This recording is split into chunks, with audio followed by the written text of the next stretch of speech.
Hey, good evening, folks. Clay Novak here, flying solo once again for a second week in a row. A baby watch for Elsa, still no baby. She's been down there for a couple of weeks now, trying to be grandma for the third time over, and no luck. I think tomorrow may be the day. We've been saying that for a couple of weeks now, but tomorrow may be the day, and then we'll have her back in full next week. That's the hope. So. Thanks for being here with me alone this week, and I got a great show for you. A couple of good, deep, solid topics tonight. So we'll get started right after this.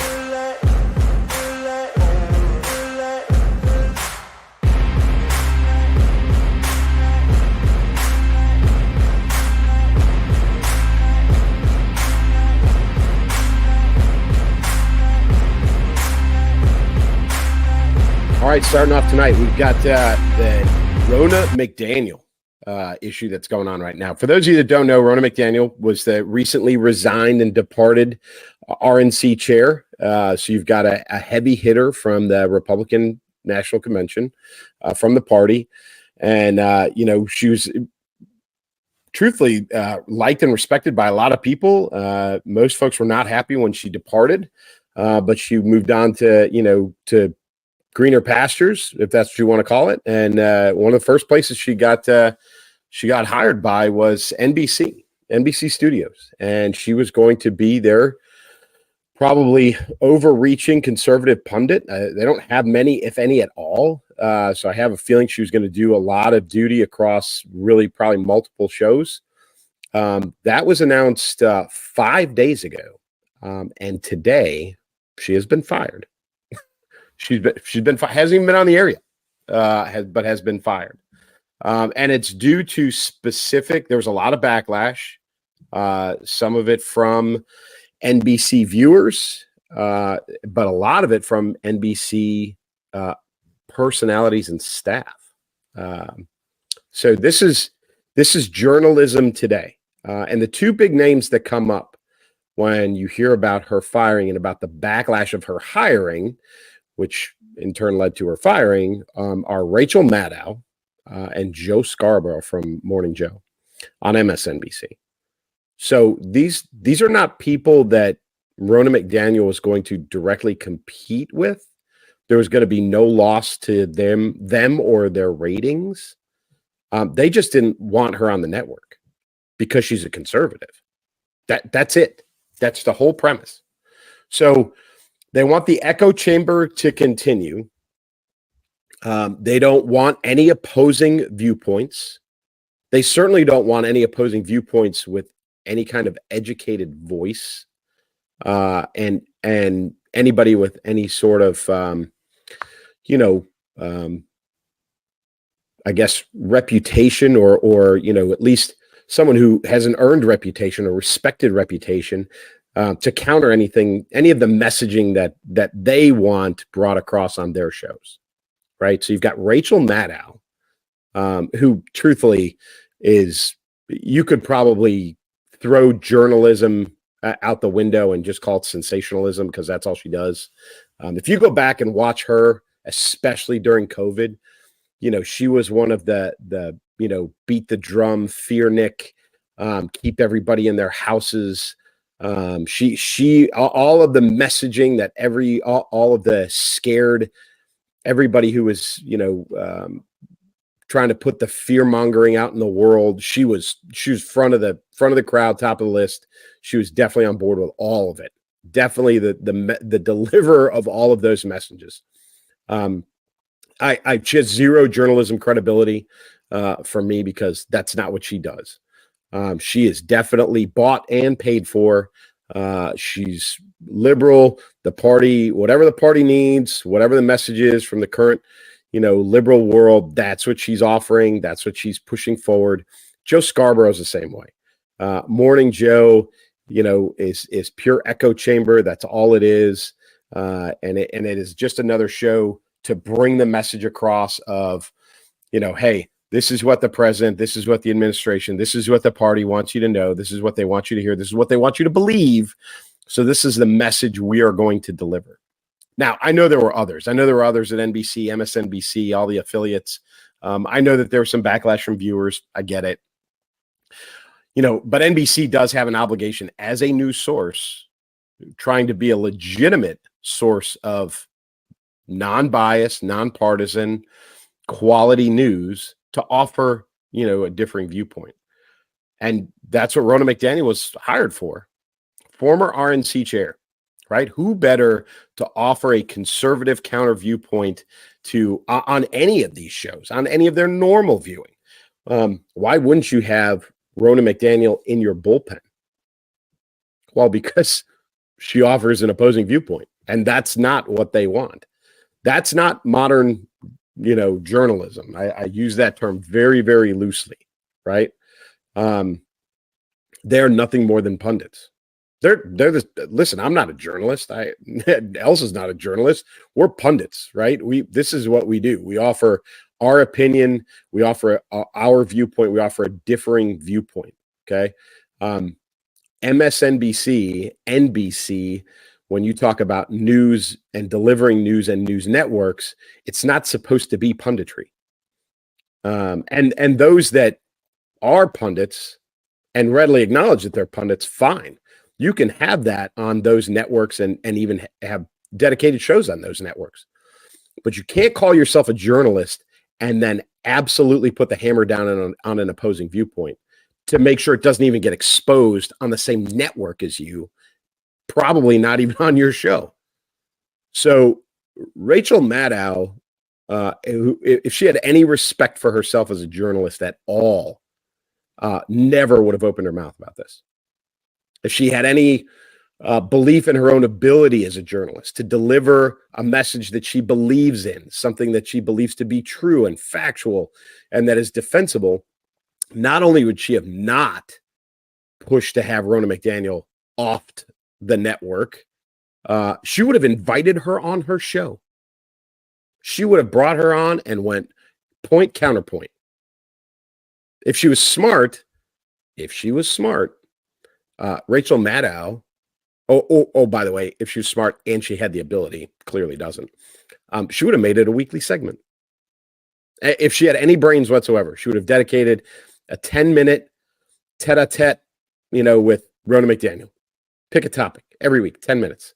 Two of them go at it. They spend 10 minutes yelling at each other. Rona McDaniel walks away. Rachel Maddow's got the other 50 minutes. That's free money. That's free viewership every week. You're drawing in conservative viewers, even for a 10-minute argument every week. But she doesn't have the ability. She doesn't have the faith in her own capability. And so what she wanted was Rona McDaniel gone. Not on her show, not on the same network umbrella. I mean, she's on MSNBC. Rona McDaniel, I think, was going to be more, nightly news or, mainstream media, NBC, Peacock, big channel kind of stuff. Maybe not. Maybe she bumped into MSNBC on occasion, but Maddow didn't even want her to do that. Didn't want her around. Neither did Joe Scarborough, because they can't manage it. They're not quality journalists. They gave up on journalism a long time ago, truthfully. They take whatever's handed to them, the script that's put in front of them. And, I won't say they're Ron Burgundy, but it's pretty damn close. They don't, they try and offer a viewpoint, and they try and offer themselves as a news source. But, the news that they're delivering is not non-biased. It's very, very biased. And Rachel Maddow is as much a pundit as she is anything else. And again, if that's who you're going to be, then be that person. Be a pundit.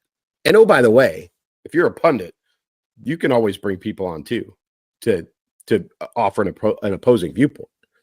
There's a difference between someone who offers opposing viewpoints, because I get them too on social media. I get them, I'll post something, somebody will offer an opposing viewpoint.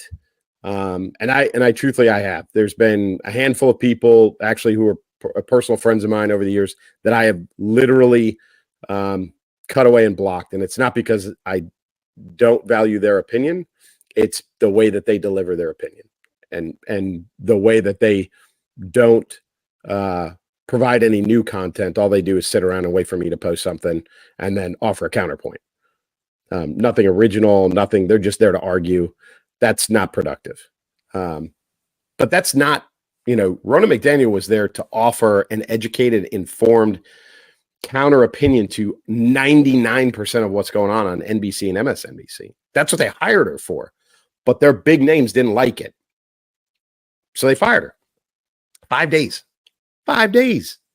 I don't even think she got on the air. I mean, that's really, really shameful that they are that bothered by an opposing viewpoint, or that afraid of an opposing viewpoint, or that afraid of having to defend their own position that they know against somebody who's a pretty friggin' smart lady, they may not be able to do. So what was their recourse? Get rid of her. Fire her. If you don't fire her, I'm leaving. That was the threat from the big names. Get rid of her. We don't want her here. If you don't get rid of her, it's me or her. They're paying Rachel Maddow a lot of money. And I'm sure there's a nice golden parachute separation clause in her contract. If I remember right, she took like a year off. And there was a whole bunch of failed attempts to fill her time slot because it was cheaper to just let her take the year off and fail than it was to get rid of her and bring somebody else in. So, bad negotiation by NBC. They gave her all this power, and now, what do you expect? She's going to use it. But she doesn't like it. She doesn't like Ronna McDaniel. She doesn't like having her around. She doesn't like that opposing, educated, informed viewpoint. So fire her. I don't like her. Get rid of her. Right? It's very, very, sixth grade gym class. That mean girl over there. Get rid of her. Let's start a rumor. Let's make her look bad. Whatever it is, it's very childish. It's definitely not professional, and it sure as shit is not journalism. Good journalists can hold their own in an arena with somebody else with an opposing viewpoint. Rona McDaniel was supposed to be that an opposing viewpoint, and instead of going toe-to-toe with her, Joe Scarborough or Rachel Maddow, their solution was get rid of her. Just get rid of her. I don't even want to deal with her. Don't want to see her. Don't want to hear her. Get rid of her. So that's where our media is at, folks. And you wonder why. That's the most blatant display of one-sided, single party, lack of fair and balanced journalism I've seen in a long time. And listen, all the networks are guilty of it. Don't get me wrong. All of them. Okay. Fox is not immune either. I know we've got probably a pretty heavy Fox base of listeners and viewers, but the reality is Fox shows their side too. But every one of those networks, there's very few, we've talked about this before, very few quality journalists out there, but this is blatant. This is the most blatant thing I've seen in a while. And NBC caved. They did. Weak sauce, just caved and let it go. They fired her. I hope Rona McDaniel gets a huge settlement out of this. Huge settlement. And I hope another one of the liberal networks turns around and picks her up. Whoever, CNN, Headline News, ABC, whatever. I don't care. I think it'd be hilarious if she got both the money and another gig, which I'm sure she probably will.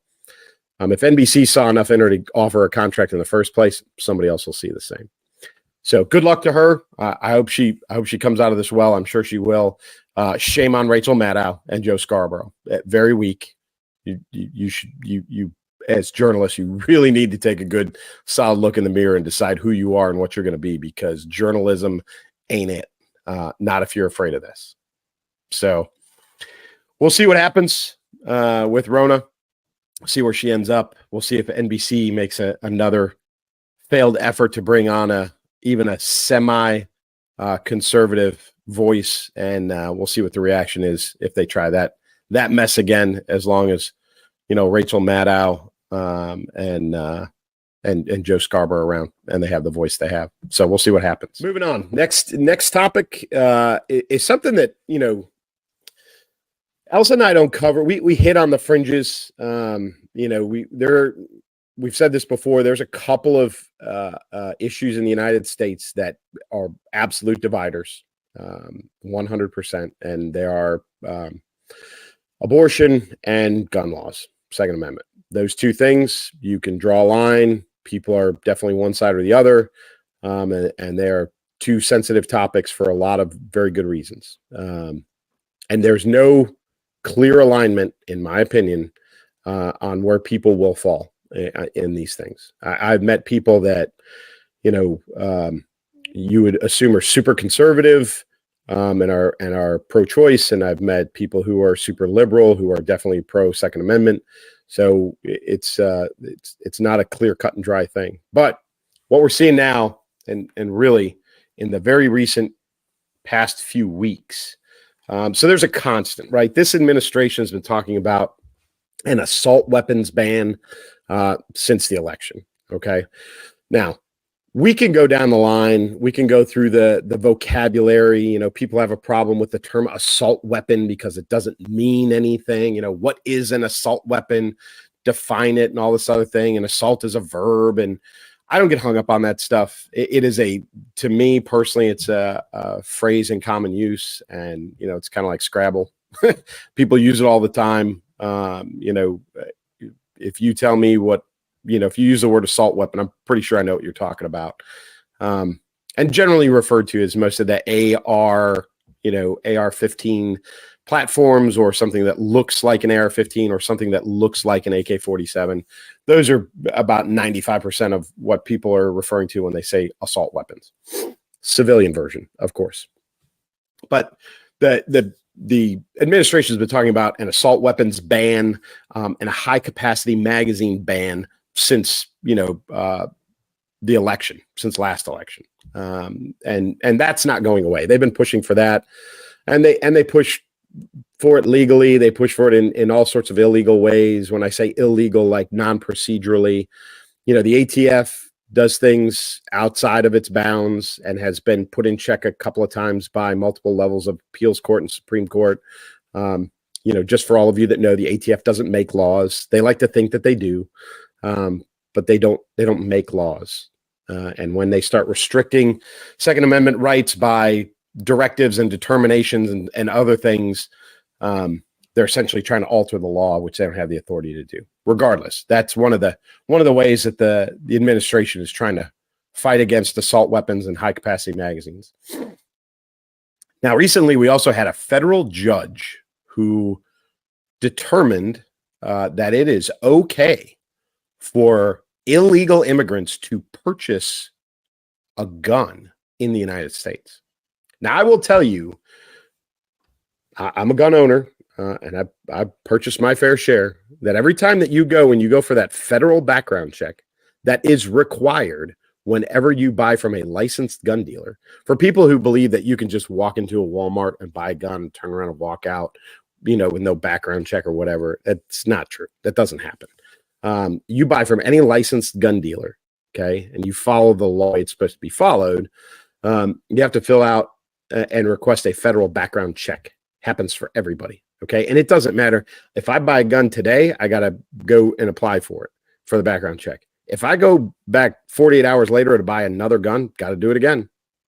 And oh, by the way, if they put in the background check, it's only good for so many hours for you to actually purchase the gun before they've got to do it again, because things happen, right? You can commit a crime within, X amount of hours. So there are checks and balances in place. Regardless, there are a number of questions you have to fill out on that background check. And most of them fall in section 11 of the form. There's a number of questions, are you currently, evading the law? Do you use, drugs? Do you have mental health issues? Have you ever been incarcerated? There's a bunch of things on there. 11K, right? Question 11K is, are you in the United States illegally? If you check yes to that, it's an automatic denial. Not allowed to purchase a firearm. That's on the federal background check form from the ATF. Okay. The federal government and the ATF, who everybody likes to say, whoever the anti-gun side keeps saying is, they get to set up whatever they want. Just like I said, the ATF doesn't set up the laws, but they do have a lot of power in who gets to purchase weapons and what type, right? And then that flows into law. And the background check is part of that. But this federal judge just determined that that is no longer relevant. That specific question is no longer relevant. Well, if you're here illegally, it doesn't matter. You should still be able to own a gun. So what differentiates that felony, because it's a felony, what differentiates that felony from any other felony? Right? If you are currently pending charges or on the run from the law, which I think is like 11A, if you're here illegally, it's the same thing. You are currently on the run from the law. If you're here illegally, you are currently on the run from the law. So you've got to check yes to that too. Regardless, this federal judge determined that we have a check in place that, whether people like it or not, is followed for every gun purchase from every licensed gun dealer in the United States, right? We all fill out the form. It all goes through the national database. We all get checked out. And that question right there, the judge determined is irrelevant. So now what that federal judge has done, whether, if I remember correctly, it was a woman, whether she likes it or not, she has now put that entire form under scrutiny. Because the entire 2A community, Second Amendment supporting community, turns around and says, well, why is that okay? Why is that okay? If they can do it, why can't I do it? Just because I was a felon before, why can't I still own a gun?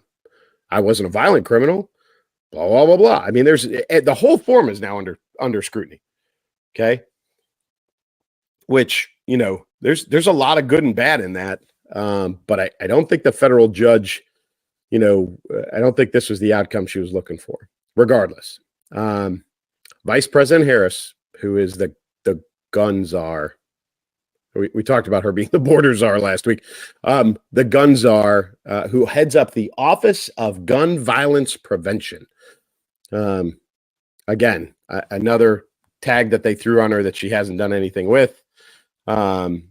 She was at, I think, Stoneman High School, site of a previous school shooting, which is always a tragedy. And I don't say that offhandedly. It really is a horrible thing, where she made an announcement of a couple of things. The bipartisan, this is in you can go to whitehouse.gov and find this, but it's an announcement about the Bipartisan Safer Community Act, which, truthfully, if you look at the words that are written, is nothing. It's very much there to just appease the masses. It looks like something's being done, but when you get into the nuts and bolts of it, it's actually very, very hollow and doesn't do anything.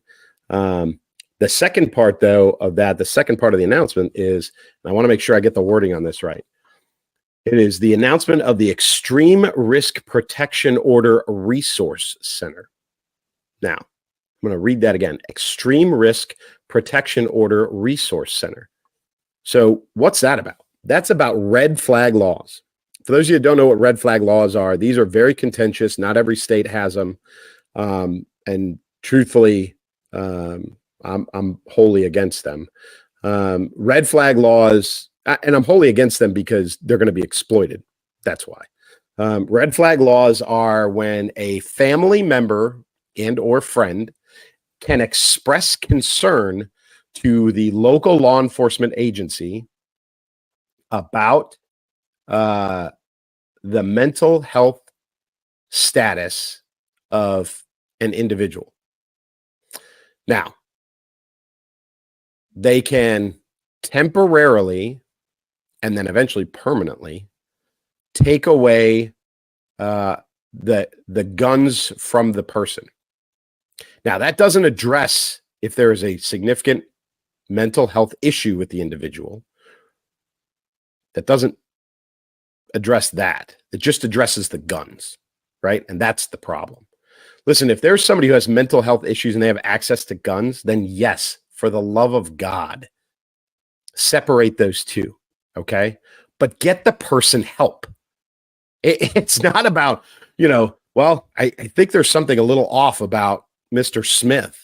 And I know he has guns in his house. Well, the police come over, they say, Mr. Smith, we're here to take your guns. And they take his guns, but they leave Mr. Smith, who's mentally unstable, in his house.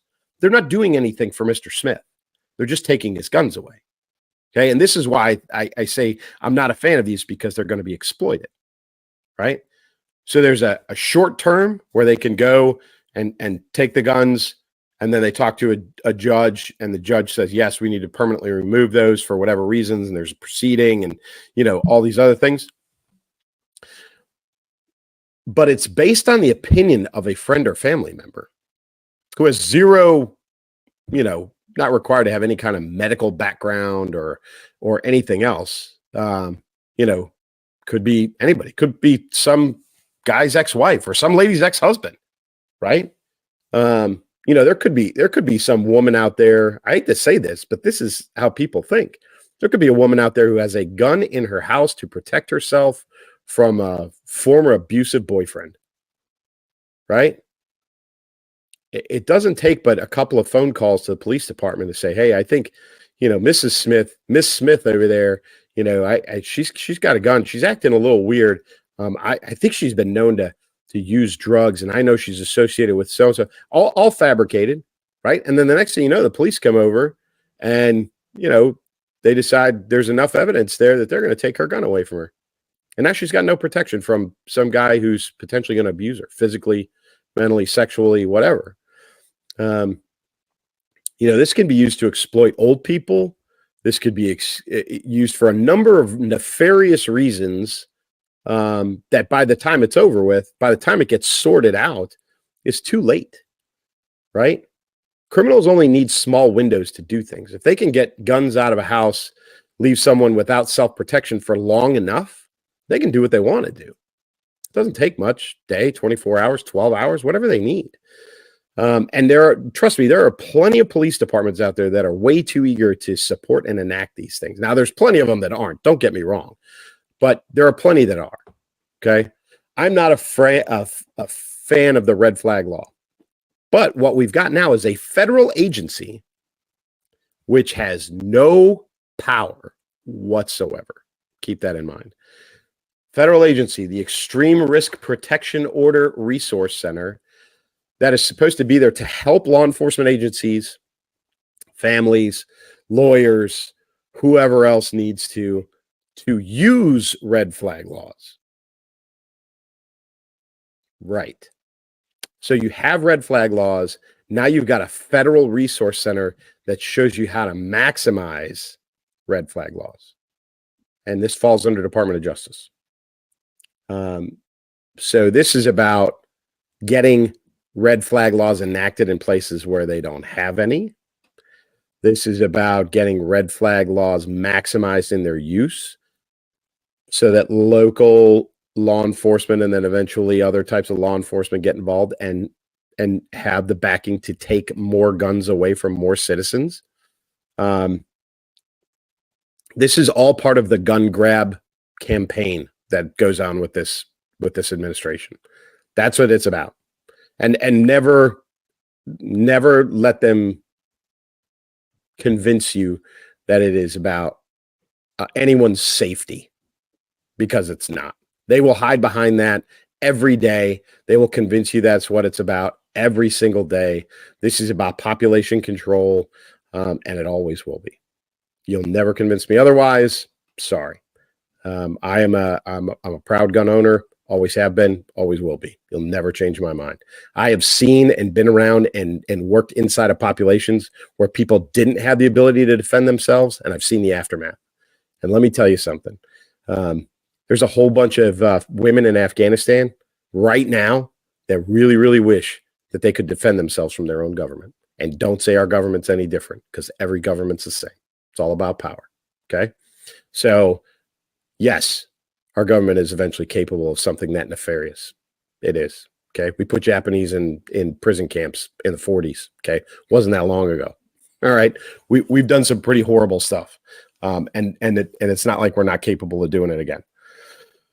So, not a supporter of any of this. But it is about the overall campaign, the Second Amendment campaign, anti-Second Amendment campaign from the federal government, and really, and this administration particularly, and really that all the blue administrations, all the Democratic administrations are the same. This is what they're about. This is one of their main goals, is to disarm the population. So what can you do? If you're an owner, even if you're not, exercise your Second Amendment rights on a regular basis. I try to,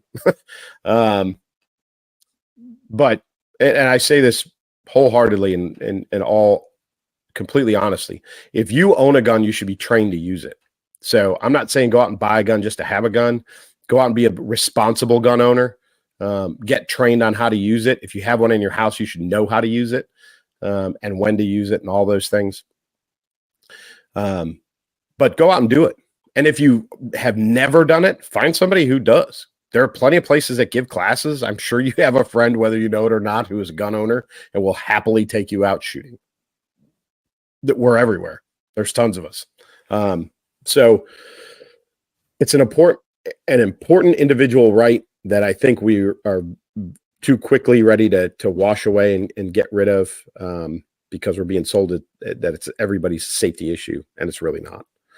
So anyway, exercise that right. Don't let this administration keep passing things without actually going through Congress and establishing laws as they like to do.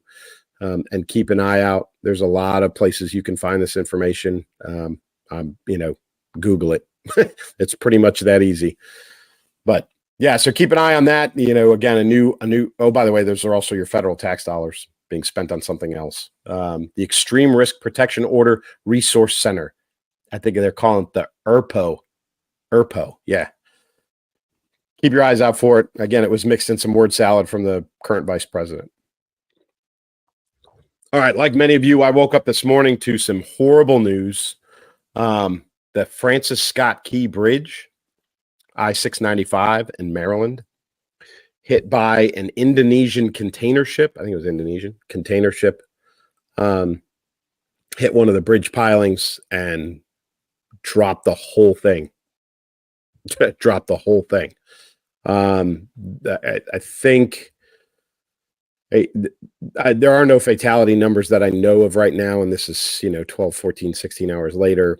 No confirmed casualties, but I know there's people in the water that they're still looking for. The estimates early this morning were somewhere around 20. They accounted for the entire crew of the ship.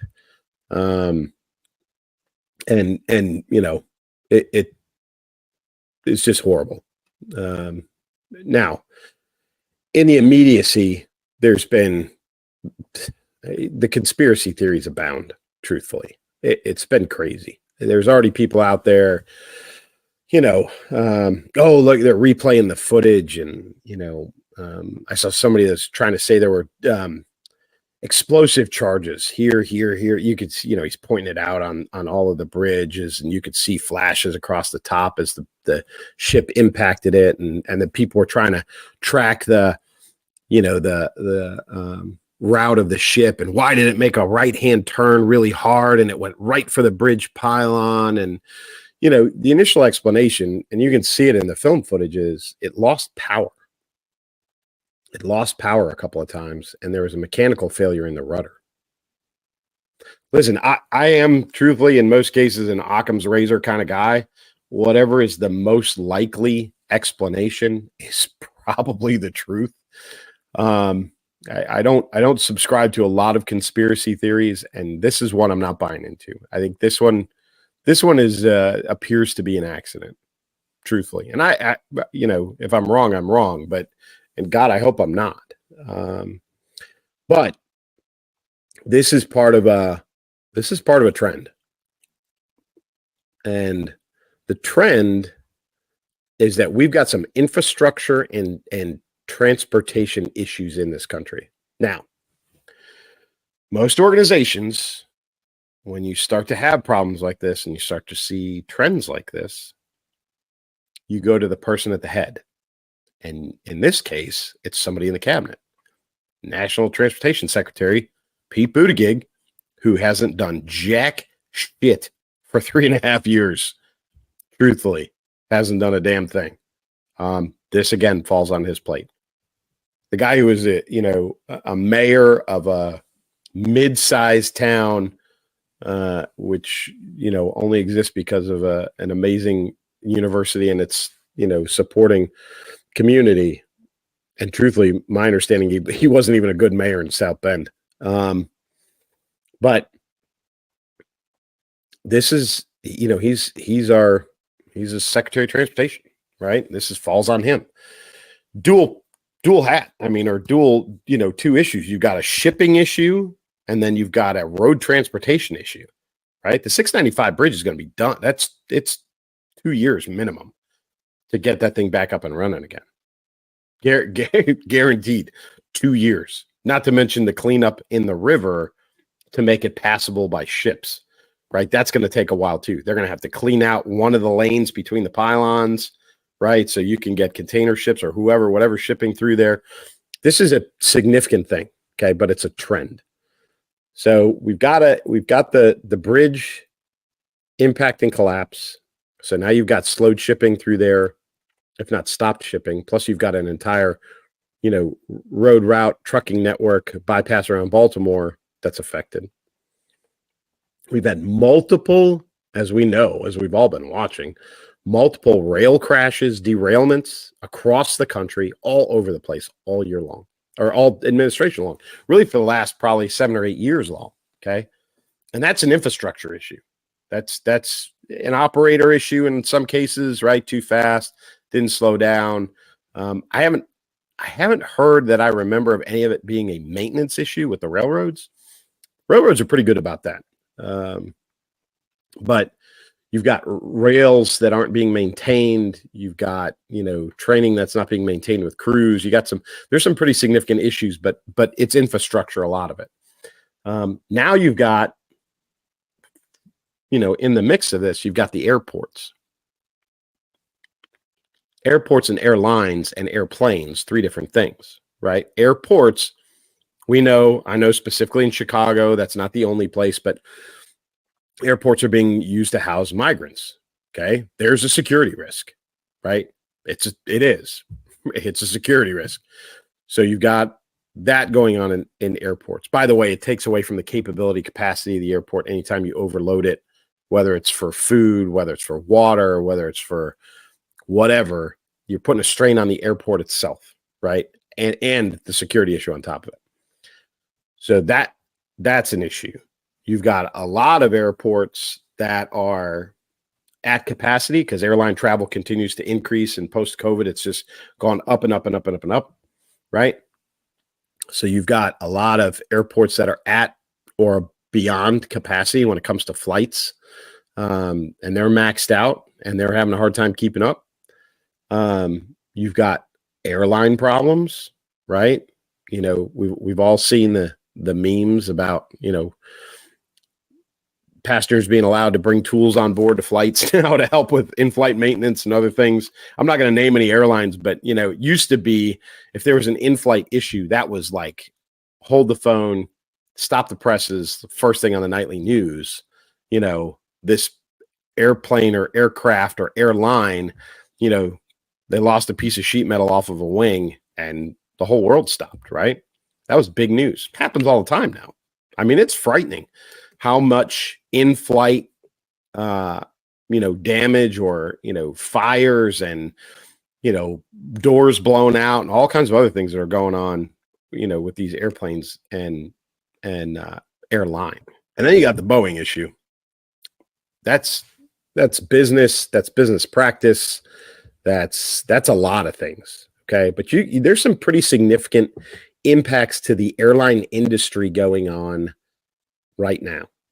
And again, all falls under the transportation secretary. But it's all down to infrastructure. And what are we doing? Infrastructure is expensive to maintain. Very expensive. So what are we doing, right? What are we as a nation doing to maintain our ports, our airports, our major roadways, our major railways? What are we as a nation doing to maintain those things? And I'll tell you, everybody who drives, and I don't care where you live, if you drive, you know, there's some road construction crews out there that are busting their butt. I here in PA where I live, I give these guys a lot of credit because they do absolutely everything that they can to not disrupt normal morning, evening traffic. I'm not kidding. Like, there are whole sections of road that get repaired in the middle of the night. These guys work more night shift than any state I've ever lived in all the years I was in the military and moved around.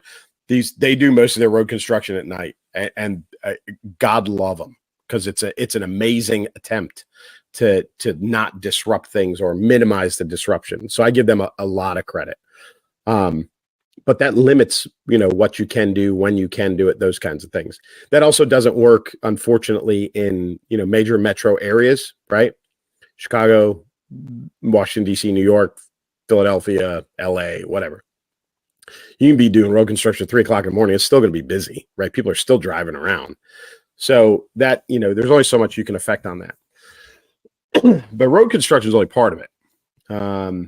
We've got the Eisenhower interstate system, which is a federal responsibility that I think the federal government has, kind of, and I'm not an expert, but they've kind of, their solution is to pay the states to do it, to fund the states to keep the interstate, the national system up and running the way it's supposed to be. I think we probably, and I'm not for big government and I'm not for a lot of bureaucracy, but we probably need to be a little bit more proactive as a nation in, maintaining those major roadways, right? The interstate system specifically. States can deal with their state roads. That's their issue. But the eyes, right? Wherever you live, the north-south being the odds and the east-west being the evens, but we got to maintain those roads for everyone, for commerce, for travel, for transit, for tourism, for all of those things. Those have to be maintained. But my bigger concern, truthfully, is rail and seaport. Those are not things that get fixed quickly, easily overnight. There are also millions and millions and millions of miles of rail that human beings, other than the rail, than the crews on the trains, they never see them, right? You just don't, because they're for cargo, they're freight line, right? And so few people travel via train anymore in the United States. We don't know how bad the rail lines are unless it's a commuter train. I used to hop commuter trains all the time as a kid in Chicago. That was the best way to move around, but that's not everywhere. And oh, by the way, once you get outside of the general spider web of the Chicago area, there's not a lot of train travel going on, and even less now than there used to be. So we don't see it. We don't think about it until something bad happens. Okay. So, and seaports are another, like we can't survive well without those being maintained. So I think we as a nation need a little bit of a refocus on our infrastructure. I think we do need to do a little bit of refocus, reapplication of our tax dollars, applied appropriately to make sure that those are maintained. There are some things that are going to have to, suffer accordingly. And I got to be honest with you, if it's the difference between some artist in, Colorado getting a federal grant for $30,000 or, fixing a section of rail that's going to maintain commerce and communications, the artist is going without. So it's a matter of prioritization. We can't appease everybody. We got to prioritize, and there are things that need to go by the wayside to make sure that this country continues to roll and function the way that it should, and it has for the last, few hundred years. So we need a better focus, and I'll lay this squarely on Pete Buttigieg, because I think he sucks. He's useless. There's never been an administration in my memory that needed an actual transportation secretary to be active and vocal and, moving around and have these many plates spinning in the air as this administration has. And I've never seen a worse pick for a cabinet member than this guy. Like he's absolutely friggin' useless. So, hopefully the next administration, whoever it ends up being, takes a good hard look at the transportation and put some effort into it and put somebody in there who can really jump in and fix some things, because those are things we can't let go. Like, we can't let that continue to disintegrate and devolve and land in disrepair. We as a nation will be completely screwed if we let this continue down the path that it's going down. So that's another focus. Just keep an eye on the trend. It's concerning to me. I've connected some dots there, and maybe you have too. And there's probably some stuff that I'm missing, but I think in the general terms, we do have to put some focus back on that. Okay. All right. Last topic, and this is usually, folks, I try to bring something to the table that's informational, educational. I try to, I put my own 2 cents in.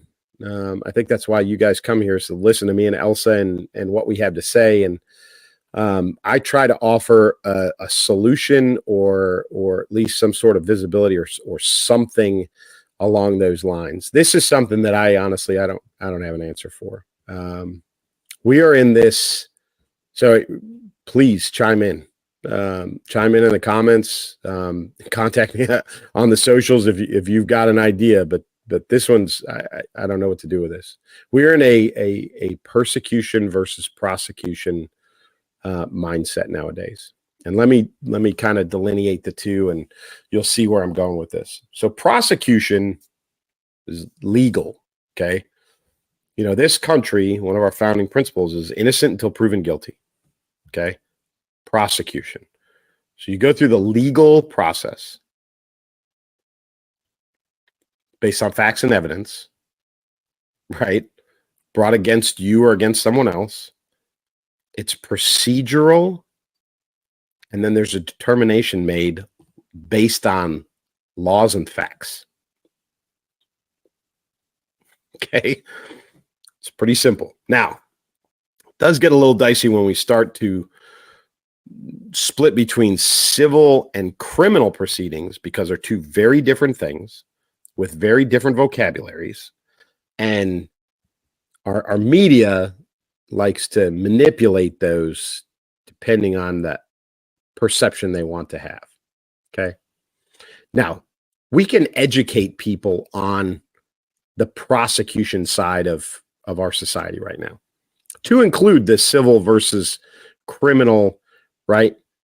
Prime example, and I said this a couple of times a couple of weeks ago, President Trump was held liable, okay? Not guilty, liable for, and it's the E. Jean Carroll case, right? Sexual misconduct or whatever it was, not a criminal charge. Okay. Decades later, whatever, a civil case determined that he was liable for whatever she accused him of. That is not the same thing as criminal. Okay. Our media likes to exploit the lack of knowledge, the lack of education of the American public, and make it seem like President Trump was convicted of a crime. He was not. Okay. Very important distinction. So there's that, right? That's the prosecution side.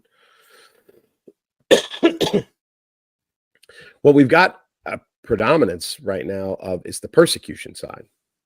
Okay. And I kind of wrote these down because I was trying to flesh this out in my own head. So this is in the court of opinion, persecution. Okay. Court of opinion played out in the media, not in any kind of courtroom. This is where cancel culture has come from. Okay. There's little to no legal recourse or ramification associated with this when you get it wrong. And it thrives on, not just takes advantage of it, thrives on a lack of education. A couple of examples.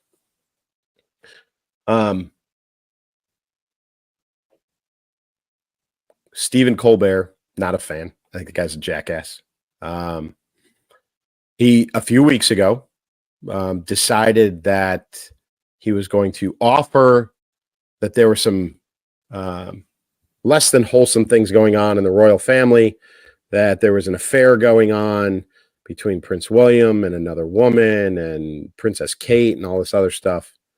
And turns out Princess Kate has cancer. And there's been a couple of medical procedures and there's some other things going on, right? So because it was salacious, because it sounded good, because he knew it would draw in viewers, he decided to make some horrible comments about for as far as all of us know, a very functional and loving family, who's truthfully probably the cleanest part of the royal family's had in generations. And he decided to, talk shit about her. Horrible. No recourse. He did get a stern letter from her lawyers, a cease and desist, and he apologized on air. But there's no ramification to that, right? Court of public opinion. That's what he decided to do. He just decided to make up something, or he decided to take a rumor that he heard and, publish it all over the place. Just a shitty thing to do. This goes on all the time. It's going on today, right? Sean Puff Daddy Diddy Combs, right? P. Diddy, whatever he is. 2 homes raided, right? Department of Homeland Security. Okay. The word was human trafficking. That was it. Immediately, all over the internet. People who don't know jack, they don't know why, they don't know what. Memes everywhere. Sean Combs, Diddy, that guy's he's gonna have a rough time for the next few years, because no one is gonna remember why. If nothing else happens in this, they raided his home, they got whatever they were looking for, they didn't get whatever they were looking for. There's gonna be no apology from DHS, whatever agency kicked his front door in. There's no apology from them. Nothing. But the memes are already out there. They're already out there. People are already making assumptions. They're already saying things. They're already equating him to Epstein, Epstein's Island, all kinds of stuff. And there's going to be no legal recourse. And let me tell you, that guy's got the cash to go after somebody if he chooses to. But there's so much of it. And as soon as it hits the social media, the internet, there's too many people out there. And everybody runs with it. And it gets crazy and out of control. All right. And there's tons of this going on. Tons of it. And I don't care what side of the aisle you're on. Okay. Everybody is subject to this nowadays, because we are no longer, the nation of innocent until proven guilty. None. We go after people, and then, well, my bad. Sorry. No big deal, right? You might, you ruin somebody's life doing this stuff. But nobody cares. And it's this, right? It's our desire, it's our need as a nation and as humanity, to move information like that around, to say things that, everybody's a keyboard warrior. And they say things and they do things and they make, claims and they make accusations and all this stuff with there's no recourse. There's nothing to hold them back. There's nothing to stop them. And so we are now a nation of prosecution or persecution. And I would tell you that we've gone more to the persecution than anything else. And it's not just people we go after, it's topics. It's, there are so many people who don't know jack about what's going on in Gaza and Hamas Israel war that's going on. There's so many people who don't know shit. All they know is what they're told on the news, what they find on the internet. 90% of it's a lie. And they believe they know the truth. So, they get online and they say things. Same thing, right?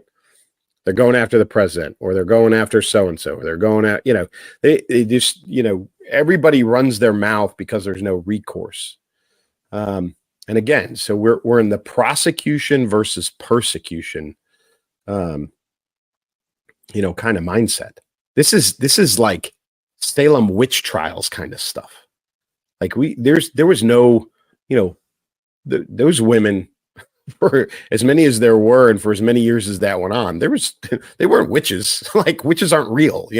We burned women alive because we claimed that someone claimed that they were witches, right? That's what this is.